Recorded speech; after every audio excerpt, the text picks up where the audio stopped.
L'objectif du projet, c'est vraiment la réduction de la mortalité materno-infantile par un appui et un renforcement des structures sanitaires de la région du Kanem sur 15 zones de responsabilité qui sont réparties entre le district de Mao et celui de Mondo.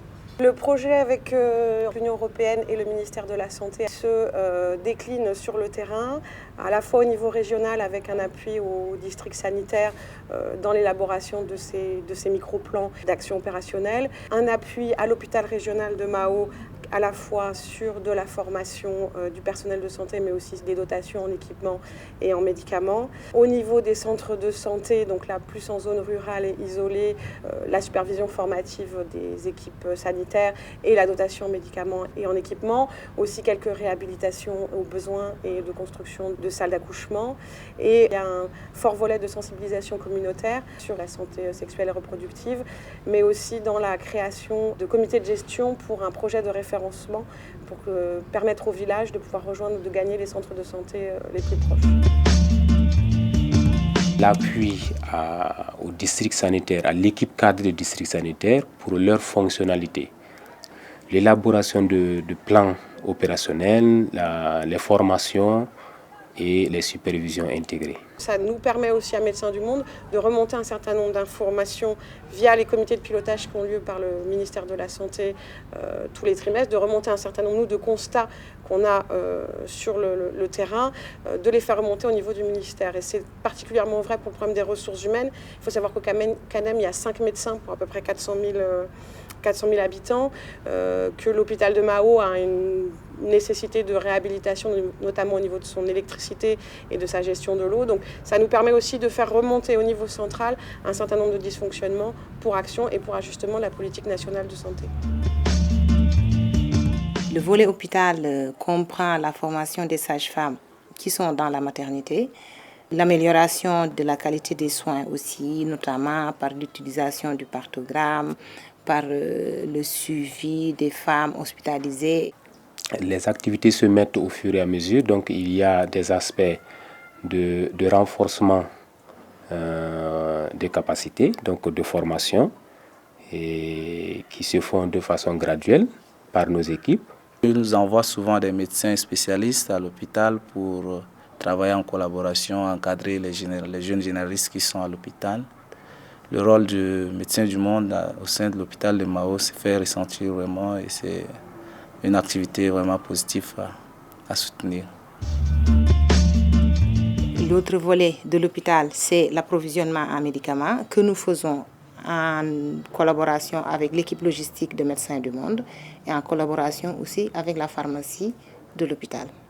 Nous approvisionnons la salle d'accouchement, les hospitalisations et le bloc de la maternité. L'ONG Médecins du Monde a une activité en plein pied à l'hôpital. Ils ont un rôle vraiment prépondérant également dans la gestion de nos malades. Et à travers l'aide de l'Union européenne, cette ONG a pu mettre à la disposition de l'hôpital des médicaments dans la gestion des urgences obstétricales à la maternité, des médicaments également disponibles au bloc opératoire, des assistances en matériel, également des médicaments dans la gestion des urgences pédiatriques. Pour la prise en charge au niveau de la maternité des femmes, les médicaments sont là et ces médicaments sont distribués à ces femmes de façon gratuite. L'idée, c'est d'autonomiser les structures en gestion des médicaments, donc à la fois d'apporter les intrants et d'aider l'hôpital et les pharmacies de district à organiser leur gestion d'intrants et de sorties. Ma journée d'activité commence à partir de 7h30. Et quelquefois, je planifie une journée de supervision. Je viens derrière mes animateurs sur le terrain pour voir un petit peu qu'est-ce qu'ils font exactement sur le terrain et pour voir aussi est-ce que réellement la population est motivée par rapport à ce que les animateurs sont en train de dire ou bien à ce que les animateurs sont en train de faire. C'est pour voir un petit peu la situation au niveau du village et au niveau des animateurs. Alors, nous avons dans le cadre des activités terrain 15 centres de santé où nous intervenons directement, donc 15 zones de responsabilité. Nous avons des sages-femmes, des animateurs qui vont sur le terrain par équipe. une sage-femme et 2 animateurs ensemble. Donc la sage-femme qui reste au niveau du centre de santé, qui mène des activités de formation et d'appui, et l'équipe d'animateurs qui va faire un travail de sensibilisation au niveau des villages. La sensibilisation de consultation prénatale consiste en beaucoup de choses. Il y a la grossesse à risque, la sensibilisation sur la fistule, le mariage précoce. Il y a des filles qui sont très petites, on les marie ici souvent. Donc là, nous luttons contre ça. Il faut marier toujours la fille à l'âge de 18 ans et plus. Avant, les gens ne connaissaient pas très bien ici pour faire l'allaitement maternel exclusif. Donc avec la sensibilisation que maintenant les villageois sont vraiment un peu changés. Maintenant, avec les sensibilisations que l'équipe est en train de multiplier sur le terrain, la population sait au moins l'importance de la consultation prénatale. Donc cette sensibilisation est en cours et continue auprès à la fois des villages, en passant par les autorités religieuses, les personnels importants de la communauté que sont les goumsous, le chef de village, l'imam. Les accoucheuses traditionnelles aussi, on fait beaucoup de sensibilisation auprès d'elles. Et à l'hôpital de Mao, la formation auprès de la maternité et du service pédiatrie. Le référencement des villages vers le centre de santé avec la mise en œuvre d'une unité de charrette pour un certain nombre de villages, qui sert de moyen de transport pour les femmes et les enfants essentiellement du village vers le centre de santé. La charrette est donnée au bénéfice des villageois pour le déplacement des femmes enceintes et pour les urgences obstétricales, infantiles, soit urgences adultes. Quand je vois les témoignages de la population, et certains villages qui ont déjà reçu les moyens de transport, ils se voient vraiment soulagés qu'avant. Parce qu'avec la charrette, ils peuvent déjà se déplacer pour venir accoucher au centre de santé ou soit en cas d'urgence d'un enfant ou d'un adulte, ils peuvent déjà amener le malade à l'hôpital. L'idée, c'est d'avoir toute une chaîne de référencement qui va donc de la femme enceinte qui serait référencée au centre de santé le plus proche pour éviter qu'elle n'accouche sans assistance, et en cas de complications, un référencement vers l'hôpital qui là passerait par les ambulances de l'hôpital de Mao.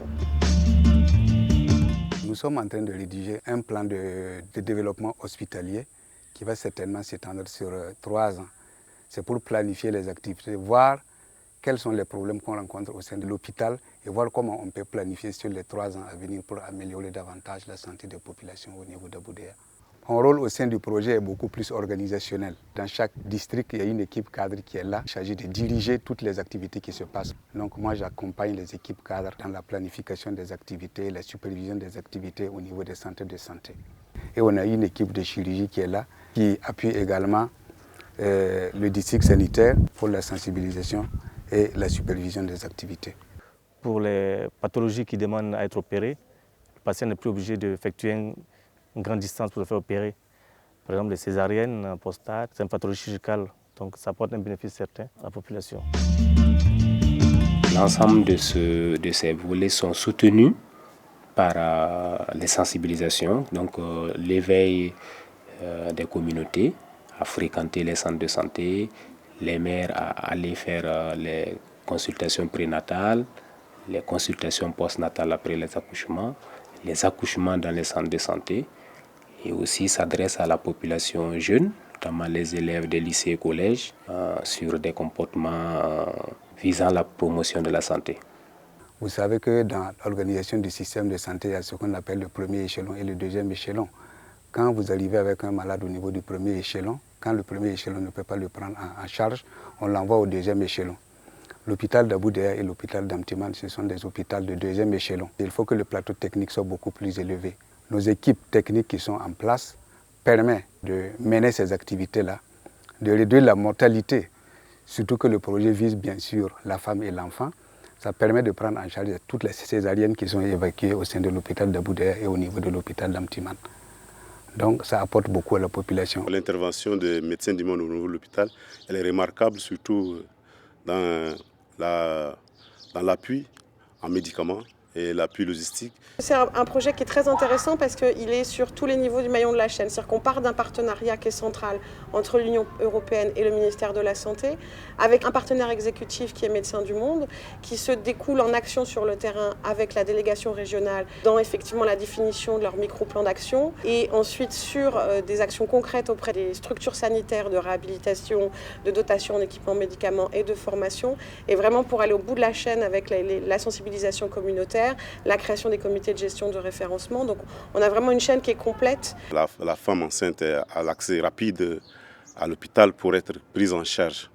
Et là, c'est un appui très remarquable. Et les témoignages se font sentir partout au niveau de la communauté.